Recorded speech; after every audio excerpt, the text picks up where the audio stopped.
السلام عليكم ورحمة الله وبركاته. الحمد لله نحمده ونستعينه ونستغفره ونؤمن به ونتوكل عليه ونعوذ بالله من شرور أنفسنا وسيئات أعمالنا. من يهده الله فلا مضل له ومن يضلل فلا هادي له. وأشهد أن لا إله إلا الله وحده لا شريك له وأشهد أن محمدا عبده ورسوله. أما بعد، فقد قال الله تعالى في كلامه التنزيل: أعوذ بالله من الشيطان الرجيم.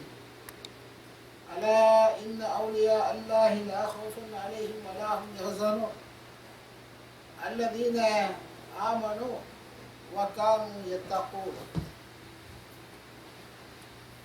وقال رسول الله صلى الله عليه وسلم: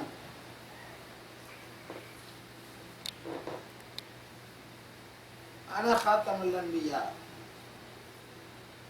அளவற்ற அருளாளனும் நிகரற்ற பேரன்புடையவனுமாகிய எல்லாம் அல்ல அல்லாஹ் ஜல்லஷானஹு தஆலாவின் திருப்பெயரால் அன்பிற்கும் பெருமதிக்கு பொறுத்தான அருமை சகோதரர்களே, புனிதமான இஸ்லாத்திலே சில குப்பைகள் காலப்போக்கிலே வந்து சேர்ந்து உள்ளதை நாம் பார்க்கிறோம். இது இப்போது மட்டுமல்ல, அல்லாஹ் ரப்பல் ஆலமீன் எப்போது இந்த மனித சமூகத்திற்கு தன்னுடைய ரிசாலாவை, தன்னுடைய தூதுத்துவத்தை, தன்னுடைய செய்திகளை அனுப்ப தொடங்கினானோ அப்போதிலிருந்து மனித சமூகத்திலே அல்லாஹ் சொன்னது ஒன்றாகவும் காலப்போக்கிலே வேறு சில விஷயங்கள் சேர்ந்து அது அல்லாஹ் சொன்னதாக மக்கள் நம்பியும் அந்த மார்க்கம் குழப்பமான மார்க்கமாக ஒரிஜினாலிட்டியை இழந்து போயிருக்கிறது. 1,24,000 நபிமார்கள் இந்த உலகத்திற்கு வந்திருக்கிறார்கள். திருமறை குர்ஆனிலே மாத்திரம் பல நபிமார்களுடைய பெயர்கள் சொல்லப்பட்டிருக்கிறது. அதாவது சொல்லுங்க, திருமறை குர்ஆனில் எத்தனை நபிமார்களுடைய பெயர் சொல்லப்பட்டிருக்கிறது?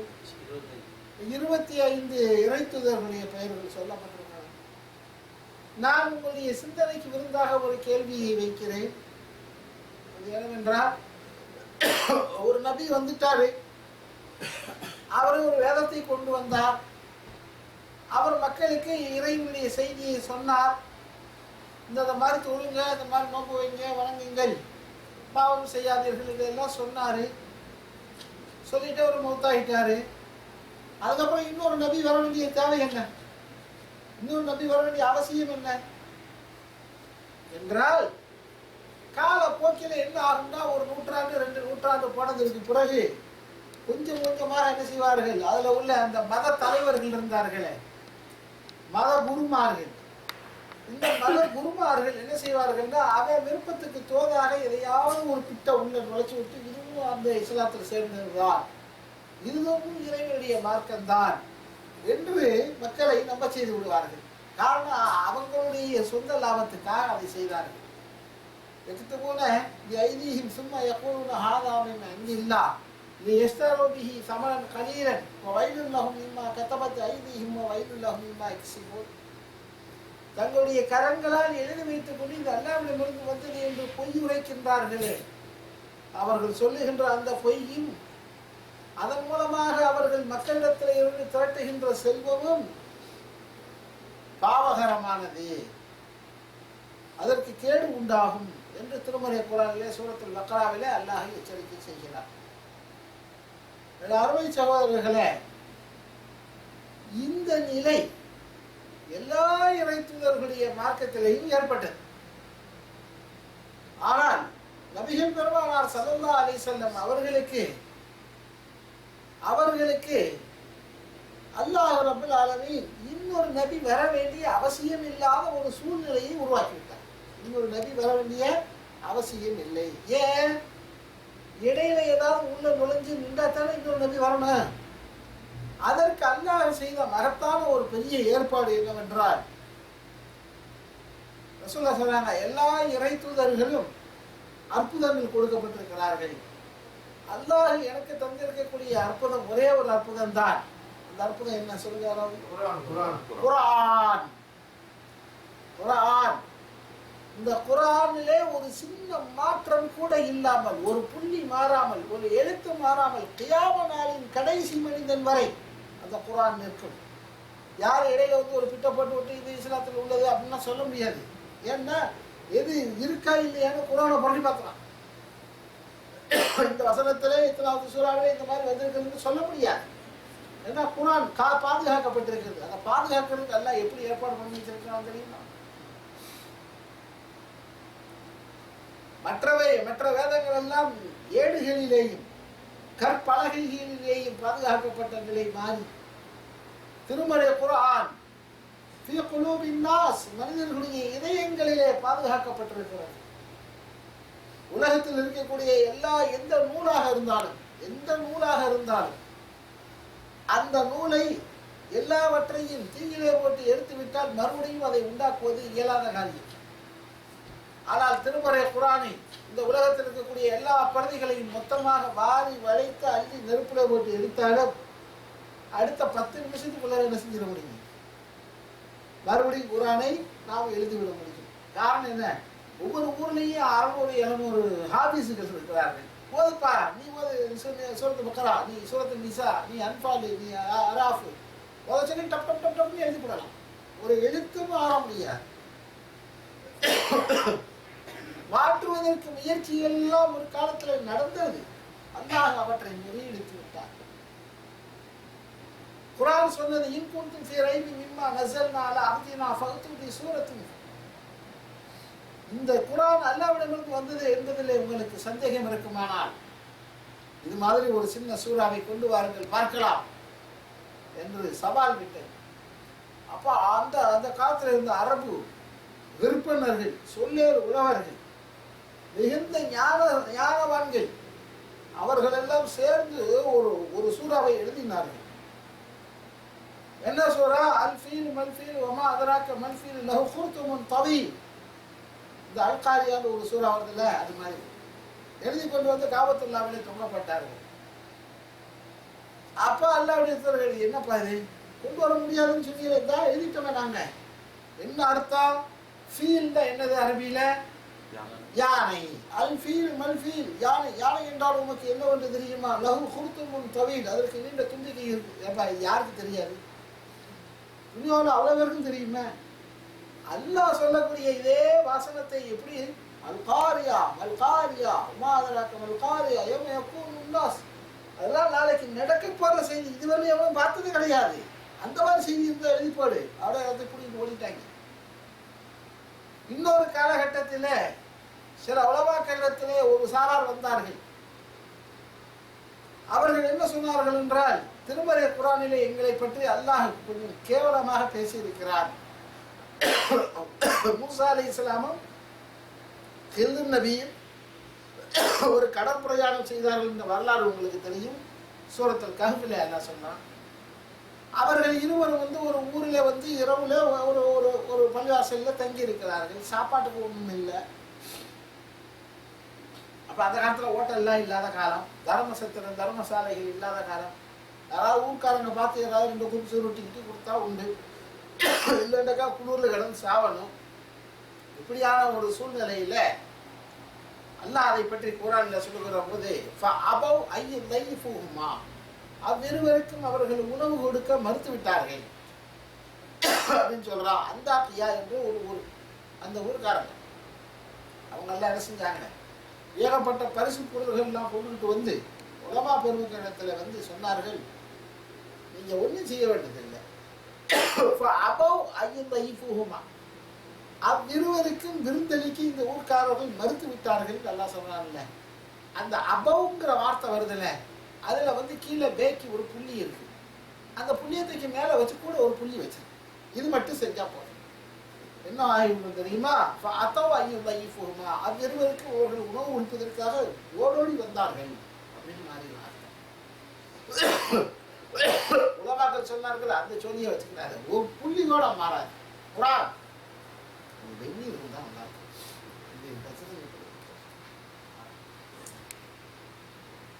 அப்ப அருமை சகோதரர்களே, இப்படி திருமறை குர்ஆன் எதை எடுத்தாலும் அது ஒரு டச் ஸ்டோனாக, உரைகளாக குர்ஆன் இருக்கிறது. குர்ஆனிலே எது சொல்லப்பட்டிருக்கிறதோ அதுதான் இஸ்லாம். இது நான் உங்களுக்கு சொல்லுவது ஒரு சின்ன முன்னுரை. இதற்கு அடுத்து தான் நான் சொல்ல வருகின்ற ஒரு செய்தியை உங்கள் கவனத்துக்கு கொண்டு வருகிறேன். அது என்னவென்றால், நம்முடைய இந்த புனித இஸ்லாத்திற்குள்ளும் அவ்வப்போது சில பூச்சாண்டிகள், சில பொய்மைகள் உள்ளே புகுந்து இஸ்லாம் போன்ற வடிவத்தை எப்படி காட்டும். அதை நம்புகின்ற ஒரு சாரார் என்ன செய்கிறார்கள், அது இஸ்லாம் என்று நம்பி அதை வழிபட தொடங்கி விடுகிறார்கள். அப்படி உருவானதுதான் இந்த அவுலியா என்ற ஒரு தத்துவம். இறை நேசம் என்று இறை நேசர்கள் சொன்னாங்கல்ல, இதனுடைய மூலாதாரத்தை நீங்க புரிஞ்சுக்கிறதுக்காக நான் இன்னைக்கு சப்ஜெக்ட் எடுக்கிறேன். எங்கிருந்து வந்துச்சு, எப்படி இந்த சமூகத்திற்குள் நுழைந்தது, இதனுடைய வரலாறு என்ன தெரிந்து கொள்ளணும் அருமையான சகோதரர்களே. அப்ப இது பற்றி வலியுல்லா, அல்லாஹ்வின் நேசர் அப்படின்னு அர்த்தம். இப்போ நம்ம மக்கள் எல்லாம் செய்றாங்க, ஏர்வாடியில இருந்து நாகூர் வரையும் எல்லா தர்காக்களுக்கு போறாங்க. இல்ல அவங்க போறவங்க கேட்டா எங்க போவாங்க, அவுளியாக்களை செய்யாரம் செய்ய, அவுளியாக்களை கொக்கோடிக்க வைக்க, அவுளியாக்கள் தர்காவை ஒரு வாரம் படுத்து கிடக்கிறது. அவுளியா அவுளியா அவுளியான்னு சொல்றாங்க. அவுளியா என்றால் இறைவனுடைய நேசம், அவுளியா அல்லா.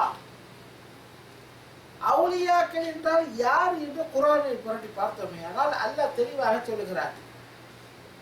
அவுலியா என்றால் அல்லதீன, அதாவது அலா இன்ன அவுலியா அல்லாஹ் லா ஹவுஃபுன் அலைஹிம் வலா ஹும் யஹ்சனூன். அல்லாஹ்வுடைய நேசர்களான அந்த அவுலியாக்கள் என்ன வருத்தப்படவும் மாட்டார்கள், மறுமையிலே துக்கப்படவும் மாட்டார்கள். அவர்கள் யார் என்பதற்கான மறைவிலக்கணத்தை அல்லாஹ் சொல்லுகிறார். என்னது, அல்லதீன ஆமனு வ கானூ யத்தகூன். அவர்கள் அல்லாஹ்வை நம்பினார்கள், அவனை அஞ்சி நடந்தார்கள். அப்ப நீங்க அல்லாஹ்வை நம்பி அவனை அஞ்சி நடந்தால் நீங்களும் ஒரு வலி, ஒரு அவுலியா. நான் அல்லாஹ்வை நம்பி அஞ்சி நடந்தால் நானும் ஒரு அவுலியா. யாரெல்லாம் அல்லாஹ்வை அஞ்சி நடக்கிறார்களோ, அவனை ஈமான் கொள்கிறார்களோ, அவர்கள் எல்லாம் அல்லாஹ்வுடைய நேசர்கள். இது பொது அர்த்தம். அது பாத்தியா ஓது போகும்போது கூட இந்த வசனத்தை தான் ஓதுவாங்க. இதுல என்ன புரிந்து கொள்ள வேண்டும் என்றால், தமிழகத்திலே அல்லது தமிழ்நாடு போன்ற மலேசியா, சிங்கப்பூர், ஸ்ரீலங்கா, கேரளா போன்ற பகுதிகளில் இருக்கக்கூடிய முஸ்லிம்கள் இந்த அவுலியாவுடைய ஒரிஜினாலிட்டியை புரிந்து கொள்ளாமல் இருக்கிறார்கள். உண்மையிலேயே இந்த தத்துவம் யாரிடத்திலிருந்து வந்தது? ரசூலுல்லாஹ்விடத்திலிருந்து வந்ததா? ரசூலுல்லாஹ்விடத்திலிருந்து வந்ததான்னா இல்ல.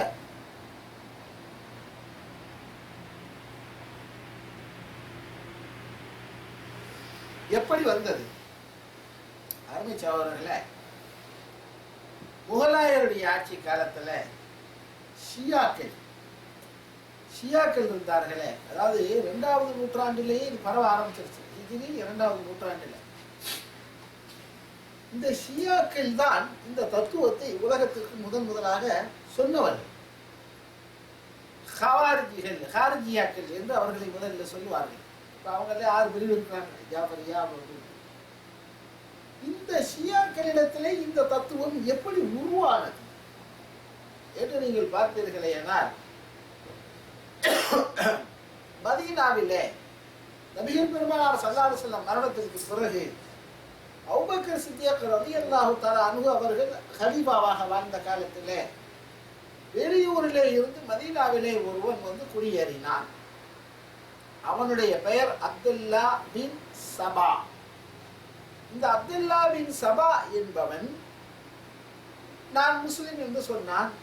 எல்லோரோடும் பள்ளிவாசலுக்கு தொழுகைக்கு வந்தான், நோன்பு வைத்தான், ஜகாத் கொடுத்து எல்லாமே செய்யறான். ஆனா அவ்வப்போது அவனுடைய வீட்டிலே ஒரு சின்ன 4 பேரை கூப்பிட்டு சின்ன மீட்டிங் போட்டுக்கிட்டு இருக்கிறான். அந்த மீட்டிங்ல அவன் என்ன சொல்லுகிறான் என்றால், ஒரு பொலிட்டிக்கல் பிரஷர் கொடுக்க, அதாவது ஒரு அரசியல் ரீதியான ஒரு விஷயத்தை சொல்லுகிறான். என்ன சொல்லுகிறான்னா, மதீனாவாசிகளே, அன்சாரிகளே, இன்றைக்கு அபூபக்கர் இந்த ஆட்சி பொறுப்பில் இருக்கிறார். ஆனால் உண்மையிலேயே இந்த ஆட்சி பொறுப்புக்கு வர வேண்டிய தகுதி ரசூலுல்லாஹ்வுடைய குடும்பத்தை சார்ந்தவர்களுக்கு தான் இருக்கிறது. அப்படி பார்த்தா ஹஸரத் அலிதான் அடுத்து என்ன செய்யணும், கலீஃபாவாக வர வேண்டும். இவர்கள் திட்டமிட்டு சரி செய்து பதவியை பறித்து கொண்டார்கள் அப்படின்னு லேசா ஒரு சின்ன விட்ட போட்டாங்க. இந்த விட்ட போட்ட உடனே அவங்களுக்கு அதிர்ச்சியா இருந்தது. கொஞ்சம் கொஞ்சமா கரைத்தால் கல்லும் கரையும், எறும்பு ஊற கல்லும் தேயும் அவியும் தேயும் சொல்லுவாங்க. அந்த மாதிரி கொஞ்சம் கொஞ்சமா போட்டு அப்ப அவங்க எல்லாம் எதுல நின்றார்கள்? உறுதியாக குர்ஆனிலே உறுதியாக நின்றார்கள். குர்ஆன்ல இருக்கா, குர்ஆன்ல எல்லாம் சொல்லி இருக்கிறானா? அப்பதான் அவன் சில விஷயங்களை சொல்ல ஆரம்பிச்சான். குர்ஆன்ல இருக்குது அப்படின்னா. இப்ப நீங்க தெரிஞ்சிருக்கிறவங்க குர்ஆன்ல எத்தனை சூறா இருக்கு அதான் சொல்லுங்க. இல்ல சூறாக்கள் 114 சூறா இருக்குது.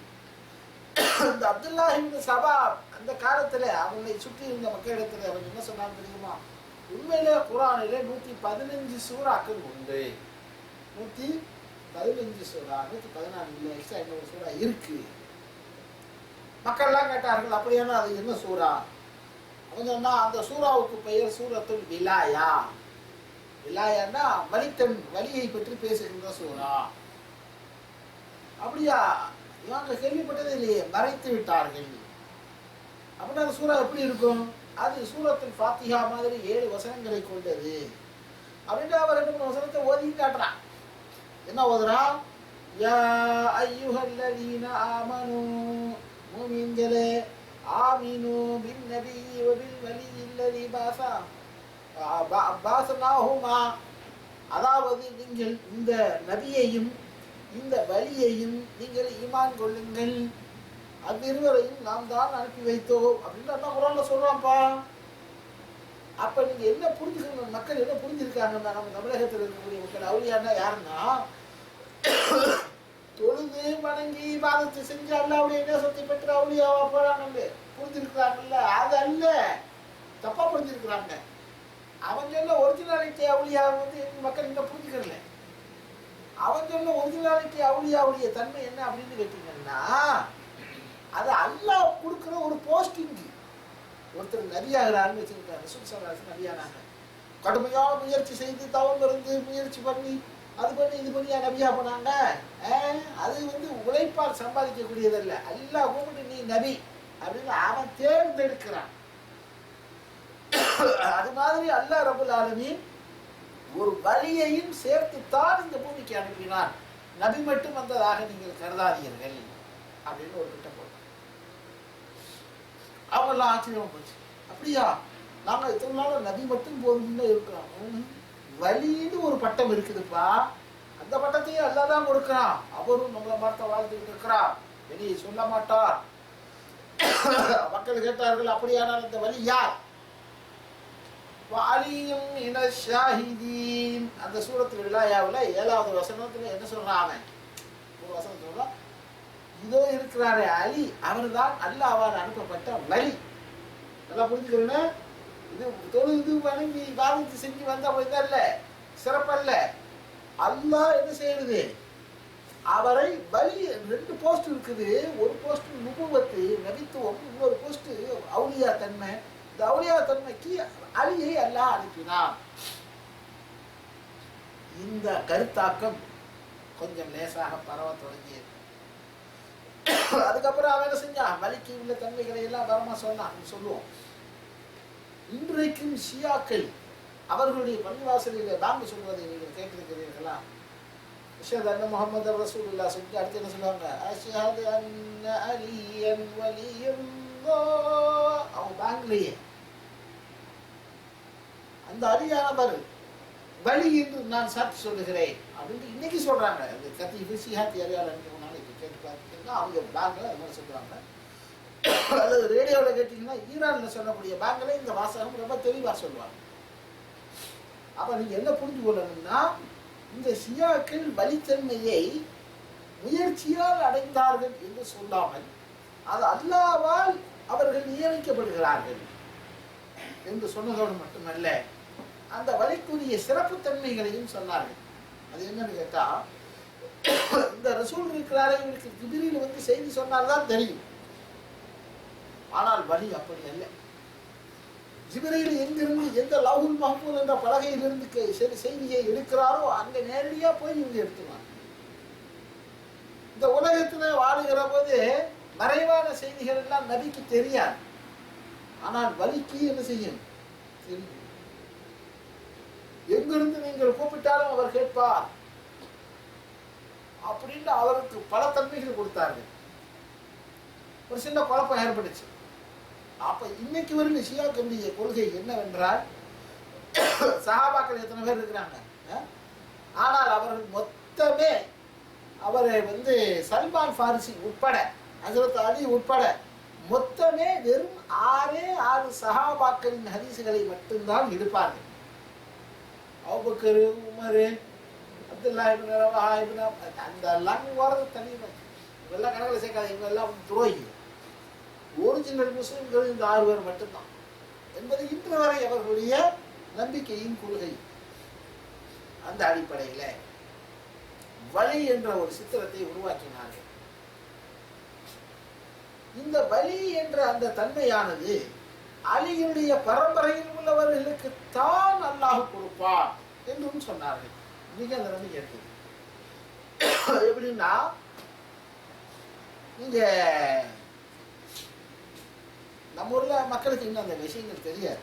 நம்ம ஊர்ல நினைச்சிருக்காங்க, ஒரு பெரிய ஆலிம்ஸா இருப்பார், நம்ம ஊர்ல அஜர்த்தா இருப்பாரு, பெரிய உலமாவா இருப்பார், தாடி வச்சிருப்பாரு. அவர் மௌத்தாயிட்டாண்டா அவர் ஒரு கவரை கட்டி வச்சு அவருக்கு போய் ஒரு பாத்தியா ஓதி அவர் அவருடைய அங்கே தெரிவாங்க. அறியாத மக்கள் ஒரிஜினல் அவருடைய யாருன்னு அவங்களுக்கு தெரியாது. ஆனால் ஷியாக்கள் மிக தெளிவாக சொன்னார்கள், வலி என்பவர் எல்லா பரம்பரையிலையும் வரமாட்டாரு, அவர் அலியுடைய பரம்பரையில தான் வருவார். இதுக்கு என்ன ஆதாரம்னா நீங்க கேட்க வேண்டிய அவசியமே இல்லைங்க. நம்ம ஊர்ல இந்த ரபீல் அவல் முடிஞ்ச அடுத்து ரபீல் ஆஹிர் மாதத்திலேயும் ஒரு 11 நாளைக்கு மௌலிது ஓதுவாங்க. அது என்ன மௌலிது ஷேக்? முஹியுத்தீன் மௌலிது. அந்த மௌலிது கிதாப் இருந்துச்சுன்னா நான் இப்போ காட்டுவேன். எடுத்து இல்லை, இப்போ கைவசம் வாய்ப்பு தான் எடுத்து பாருங்க. அந்த முஹியுத்தீன் மௌலிதினுடைய ஒரு ரிவாயத்து கொடுப்பார்கள். அது என்னன்னா, இந்த முஹியுத்தீன் ஆண்டவர் என்பவர் அவருடைய தகப்பனார் பெயர் என்ன, அவருடைய தகப்பனார் பெயர் என்ன, அவருடைய தகப்பனார் பெயர் என்ன, இதை இப்படியே பார்த்துக்கிட்டே போனீங்கன்னா கடைசியில் எங்கே தான் போய் முடியும்? அலிகிட்ட போய் முடியும். முடிஞ்சாதான் அவர் அவளியா முடியல, அவர் அவளியா இல்லை. அதுக்கடுத்து ஒரு மாசம் விட்டுட்டு அடுத்த மாசத்துல என்ன செய்வாங்க, நாகூர்ல உள்ள அந்த ஷாவுல் ஒலியுல்லாவுக்கு இது ஓதுவார்கள். மௌலிது ஓதுவார்கள். அந்த ஷாவுல் ஹமீது வலியுல்லாவுடைய மௌலிது கிதாப் இருக்குல்ல, அதை எடுத்து அவருடைய பேர் பட்டியலை பாருங்க. அவருடைய வாப்பா யாரு இப்படியே போனீங்கன்னா கடைசியில் எங்க போய் முடியும்? அலிகிட்ட போய் அவனை பொறுத்தவரை அலிகிட்ட போய் முடியனா அவர் தான் அவளியா. நம்ம மக்களுக்கு என்ன இல்லை, அது சரியா விளங்க. கபூர் வெறியர்கள் இன்னைக்கு மதீனால போய் என்ன செய்வாங்க, கபூர் இங்க இருக்கு அங்கதான் ஓடும். அதாவது அந்த காலத்துல பாலைவனத்தில் வியாபாரிகள் பயணம் செய்கிற போது வழியிலே வழிப்பறி கொள்ளைக்காரர்கள் இருப்பார்கள். நிறைய முன்னர் கூட்டம் தான் இருந்தாங்க அந்த காலத்துல. நம்ம தமிழகத்துல கூட அந்த மாதிரிலாம் அந்த ஆரம்ப காலத்துல இருந்துச்சு. வண்டி வாகன போக்குவரத்துகள் எல்லாம் இல்லாத, மின்சாரம் இல்லாத காலகட்டத்தில் இரவுல பயணம் செய்து சந்தை இன்னைக்கு வண்டி போச்சுன்னா வழியில் நினைச்சு வாங்க அந்த கம்பு கத்தியோட எங்ககிட்ட வழிப்பறி பண்ணுவார்கள். நம்ம தமிழ்நாட்டை பொறுத்தவரையிலும் ஒரு பல காலத்துக்கு பழக்கம் என்னன்னு கேட்டால், அந்த வழிப்பறி செய்கிறவங்க என்ன செய்வாங்க, திடீர்னு ராத்திரியில் இருந்து நிற்போம். திடீர்னு உடனே அந்த பயணிகள் கூட்டம் திரைச்சி நிற்கும். உடனே அவன் சொல்லுவான், பயப்படாதீர்கள், சுண்ணாம்பு இருக்கா அப்படின்னு கேட்பான். அதாவது அவங்களுடைய பரிபாஷை. இந்த இடத்துல எவன் ஒருவன் சுண்ணாம்பு இருக்கிறதா என்று கேட்டானோ வழிப்பறி கொள்ளைக்காரங்க வந்துட்டாங்க மக்கள் பொருள். அது அவங்களுடைய கோர்வை. தமிழ்நாட்டில் உள்ள எல்லாரும் தெரிஞ்சுருக்காங்க. இன்னைக்கு நம்ம தமிழகத்தில் இருக்கக்கூடிய பல வீடுகளிலே தாய்மார்கள் ராத்திரியில சுண்ணாம்பு கொடுக்க மாட்டாங்க. ஏன்னு காரணம் அவங்களுக்கு தெரியாது. இதுதான் காரணம். ராத்திரில சுண்ணாம்பு கொடுத்தா அது வழிப்பறி கொள்ளைக்காரங்களுக்கு கொடுக்குற மாதிரி ஆகும். அந்த அடிப்படையில அந்த காலத்துல வழியில பயணம் செய்து போகக்கூடிய வியாபாரிகளிடத்துல குறுக்கிட்டு கொள்ளையடிக்கக்கூடிய கூட்டம் நிறைய இருந்தது. அதுல ஒரு நாள் என்ன செய்யறாரு, ஒருத்தர் வியாபாரி நிறைய சரக்கோடு போறாரு. போற வழியில ஒரு கூட்டம் அவரை மறைச்சிருக்கு. மறைச்ச உடனே அவர் கேட்குறாங்க, நீ யார்? இந்த அரபுகளை பொறுத்தவரைக்கும் நிறைய மனப்பாடம் பண்ணி வச்சிருப்பாங்க. நம்மளை பொறுத்தவரை நம்ம பாப்பா பேர் அல்லது தாத்தா பேர் அதை தாண்டி தெரியாது. ஆனால் இவங்க அப்படி இல்லை, அவ்வாட்டுக்கு அடிச்சு விடுவா. எத்தனை 30-40 தலைமுறைக்கு சொல்லுவாங்க பேர்.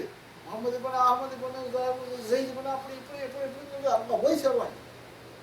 அப்போ எத்தாப்பில் கேட்டுக்கிட்டு இருக்கிறவங்க என்ன செய்வான், ஓ அந்த அவருடைய 16வது தலைமுறையில் அப்துல் வஹாப் வர்றாரா, அவரால் எனக்கும் தாத்தா 16வது தலைமுறையில், அப்போ நம்ம ஒரே பரம்பரை இப்படி கண்டுபிடிச்சிக்கிறாங்க.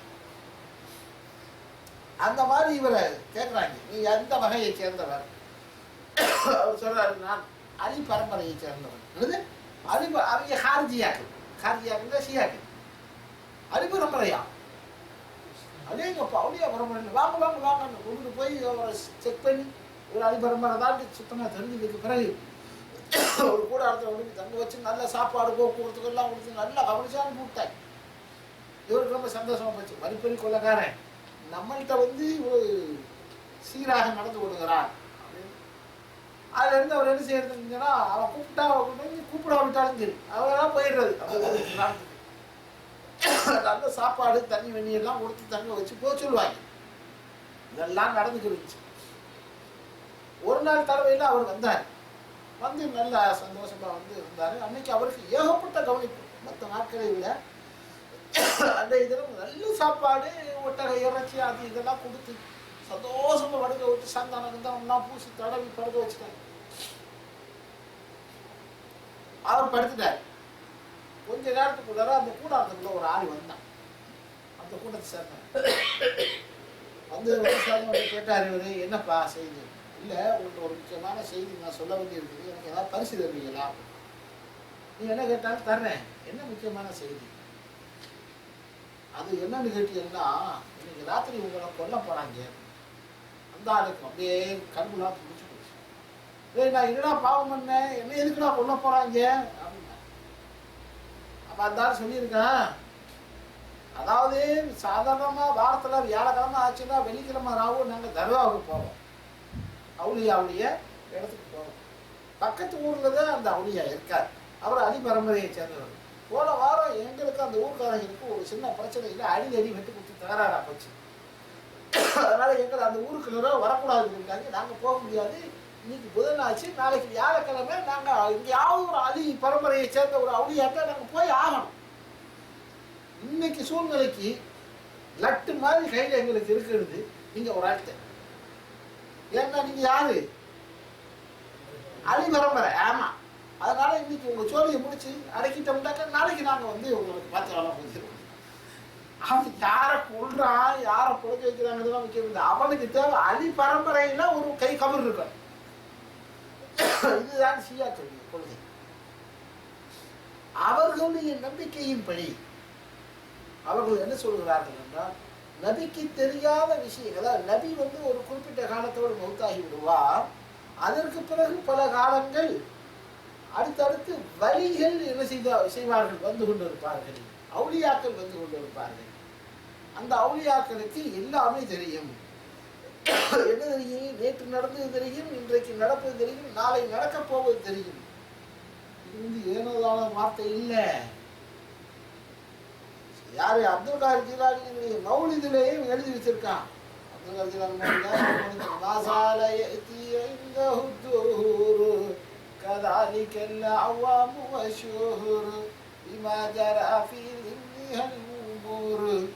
என்ன பைத்துல வருது? அப்துல் காதர் ஜிலானியை பற்றி பாடுகின்ற பள்ளியாசனையும் பாடிக்கிட்டு இருக்காங்க. அதுல என்ன சொல்றாங்க தெரியுமா? அப்துல் காதர் ஜிலானி அவர்களே, ஒவ்வொரு நாளும் காலங்கள் எல்லாம் உங்களிடத்துல வந்து அந்த காலத்துல என்னென்ன நடந்தது என்று உங்களிடத்துல ரிப்போர்ட் கொடுத்து சொல்லுகிறது. அது மாதிரி ஒவ்வொரு மாதமும், ஜனவரி மாதம், பிப்ரவரி மாதம், ஒவ்வொரு மாதமும் வந்து உங்களிடத்துல ரிப்போர்ட் கொடுத்து சொல்லுகிறது. அந்த மாதத்துல அந்த உலகத்துல என்னென்ன நடந்தது என்று. அது மாதிரி ஒரு ஆண்டு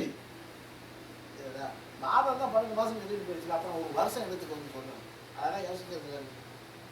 அதான் மனோரமா இயர் புக்கா வருஷத்துக்கு வருஷம் கொண்டு வந்து எல்லா செய்தியும் சொல்றதுக்கு. அவன் எழுதி வச்சிருக்கான். அது மாதிரி வருடங்கள் ஒக்கதாரிக்கெல்லாம் ஆவாம் வஷுஹூர். ஆவாம்னாக்கா வருடங்கள். ஒவ்வொரு வருடமும் வந்து டிசம்பர் 31 முடிஞ்ச உடனே ஜனவரி 1ல் அவரிடத்துல வந்து அது என்னென்ன நடந்தது என்று எல்லாம் சொல்லிவிட்டு போகும். அப்படின்னா அவர் மௌத்தாகிவிட்டாலும் அவர் எல்லாவற்றையும் பார்த்து கொண்டிருக்கிறார். இந்த சமுதாயத்தில் மிக அதிகமாக பெயர் சிதைக்கப்பட்ட ஒரு மனிதர்னு சொன்னா அப்துல் காதர் ஜீலானி சொல்லலாம்.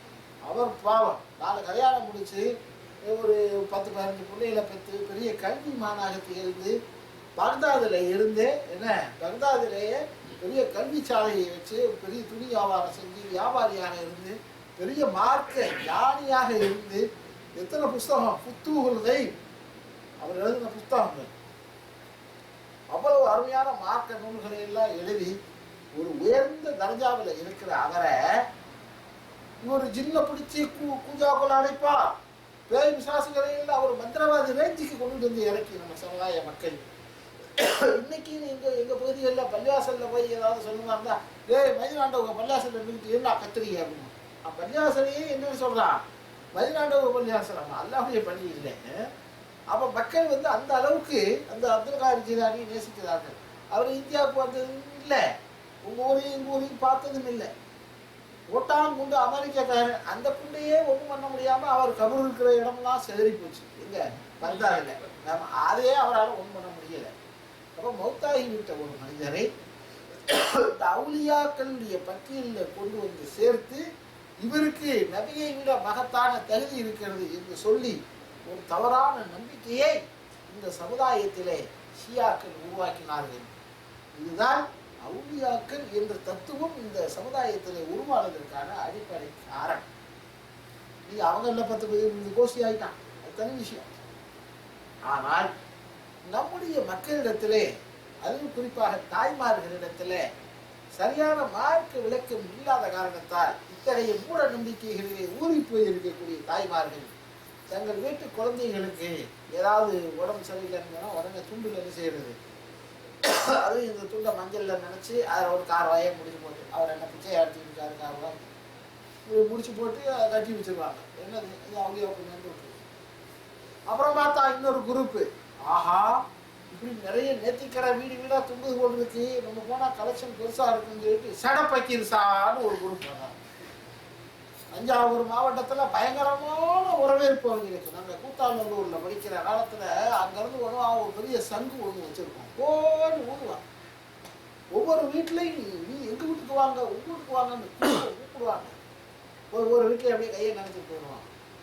அப்ப அவனுக்காக அந்த அவுலியாவுக்காக நேர்ந்து வைத்திருக்கக்கூடிய ஆடு மாடு கோழி குட்டி முட்டை காசு இது எல்லாத்தையும் என்ன செய்வாங்க, அவன் வாங்கிட்டு போய் பள்ளிவாசல்ல பின்பக்கத்துல உட்காந்துட்டு கஞ்சா எழுதிட்டு ஆமா பாருங்க. நான் ஒரு எல்லாம் இந்த சரபக்கிருசா இன்னொரு பாட்டு வந்தான், அவன் பேரு மொட்டை பக்கிருசா.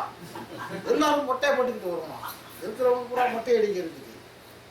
அவன் யாருக்குன்னா நான் ஒரு சாவுல மீது அவுலியாவுக்கு வர்றவன், சடபகிர்சா வேற குரூப்புக்கு வர்றவன்.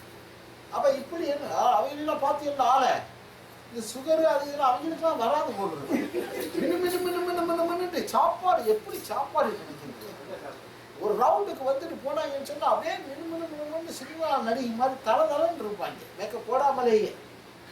அப்படி மக்களிடத்துல பொருள்களை வசூல் செய்து மூடத்தனத்தை மூட நம்பிக்கையை பயன்படுத்தி இஸ்லாம் ஒரு அறிவுபூர்வமான மார்க்கம். அல்லாவுக்கு மனிதனுக்கு இடையில இடைத்தரகனே இல்லை. அதான் குர்ஆன்ல அல்லாஹ் சொல்றான், உம்மிடத்துல என்னை பற்றி மக்கள் கேட்பார்கள் ஏனால்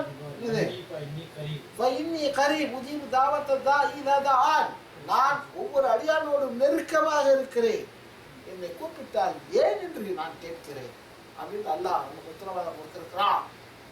அப்படி அந்த ரப்பல் ஆலமீன் என்னிடத்திலே வான்னு சொல்றான், என்னிடத்திலே கேள் என்று சொல்லுகிறான்.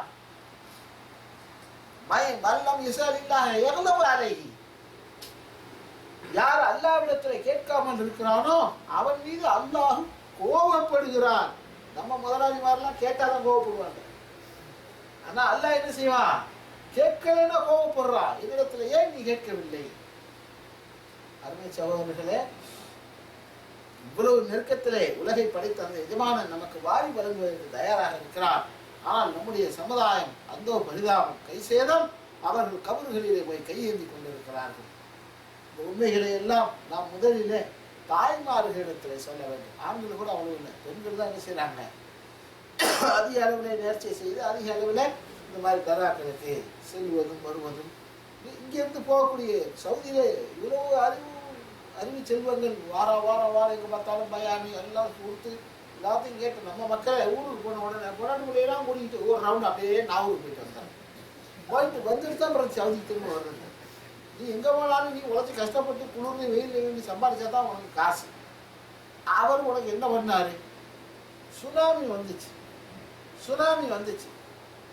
சுனாமி வந்தா நாகூர் அவுலியாவை பற்றி என்ன சொன்னார்கள்? ஒரு நாள் ஒரு நாசவன் உட்கார்ந்து இருந்து சிரைத்து கொண்டிருந்தான். அவர் உடனே என்ன செய்தார், அந்த பாடல்லையே வருது, நாகூர் அவுலியா உடனடியாக இதெல்லாம் அவுலியாங்கிறதுக்காக எக்ஸ்ட்ரா ஃபிட்டிங்ஸ். கண்ணாடியை தூக்கி கடலிலே வீசினான். நாசவன் கண்ணாடியை தூக்கி அவன்கிட்ட கேட்காம கடலில் வீசினது முதல் தப்பு. அதோடு கொஞ்ச நேரத்தில் பார்த்தாக்கா அங்கிருந்து ஒரு மரக்கலம், ஒரு படகு வந்தது. வந்தவர்கள் எல்லாம் சொன்னார்கள், இங்கு யார் ஷாவுல் மீதே, எங்கள் படகிலே ஓட்டை விழுந்து விட்டது, ஷாவுல் மீதே என்று கத்தினோம். எப்படி அடைத்தது என்று தெரியவில்லை. வந்து பார்த்தாலும் ஒரு கண்ணாடி என்ன செஞ்சிருச்சு, அந்த ஓட்டையை அடைச்சு நாங்கள் உயிர் தப்பினோம் அப்படின்னு சொல்லி வந்தார்கள். ஏப்பா, எங்கேயோ இருந்த ஒரு படகுல இருந்து அவனை காப்பாற்றின ஷாவுலுக்கு வெளியிடலாம். உங்க தர்காவில் தானே இங்க சுனாமியில அடிச்சு கிட்டத்தட்ட 6000 பேர் செத்தா, அப்போலாம் எங்க போனாரு? அது மாதிரி தாங்க வேளாங்கண்ணியில எத்தனையோ மாலுமிகளை, வெள்ளக்கார மாலுமிகளை எல்லாம் காப்பாத்தினாலாம். யாரு? வேளாங்கண்ணி மாதா. அவருடைய பாதார விந்தங்களிலே கிட்டத்தட்ட 4000 சொச்சம் புடங்கள் ஒதுங்குச்சு சுனாமியில. அப்ப வேளாங்கண்ணி அம்மா எங்க வச்சு? கன்னியாகுமரி கடலிலே குமரியம்மன் சிலை, அவருடைய மூக்குத்தி தொலைதூரத்திலிருந்து வருகின்ற கடலோடிகளுக்கு மாலுமிகளுக்கு வழிகாட்டும் என்றெல்லாம் அவருடைய பெருமைகளை புகழ்ந்தார்கள். அதே கன்னியாகுமரியில தான் கிட்டத்தட்ட 6000 பேர் செத்தம். நம்ம சகோதரன் ஓடி போய் பணத்தையெல்லாம் தூக்கி அடக்கம் பண்ணாங்க. அப்ப குமரியம்மன் வரல. அவங்களுடைய பக்தர்களையே காப்பாற்ற முடியலையே, அடுத்த ஆளை எங்க காப்பாற்ற? இதெல்லாம் யோசிக்கணும் அருமை சகோதரர்களே. ஆகவே இந்த அவுலியா என்ற சித்தாந்தம் என்பது குர்ஆனிலே வருகின்ற ஒன்று. அது எப்படின்னு கேட்டா, யார் ஒருவன் அல்லாஹுவை ஈமான் கொண்டு அதோடு தக்வா உடையவனாகவும் இருக்கிறானோ அவன் இறைவனுடைய நேசர். அது நீங்களாக இருந்தாலும் நானாக இருந்தாலும். இறை நேசர் என்பது பிறப்பிலே வருவது என்று ஷியாக்கள் சொன்னார்கள், பரம்பரையிலே வருவது என்று ஷியாக்கள் சொன்னார்கள். அதற்கு இஸ்லாத்துக்கு எந்த சம்பந்தமும் இல்லை என்பதை நாம் புரிந்து கொள்ள வேண்டும். அல்லாஹ் நம் சமுதாயத்தில் இருக்கக்கூடிய எல்லா சகோதர சகோதரிகளுக்கும் நேர்வழியை தந்தருவானாக. வாகர் தாவானா. அஸ்ஸலாமு அலைக்கும் வரஹ்மத்துல்லாஹி வபரகாத்துஹு. இப்ப சொல்லப்பட்ட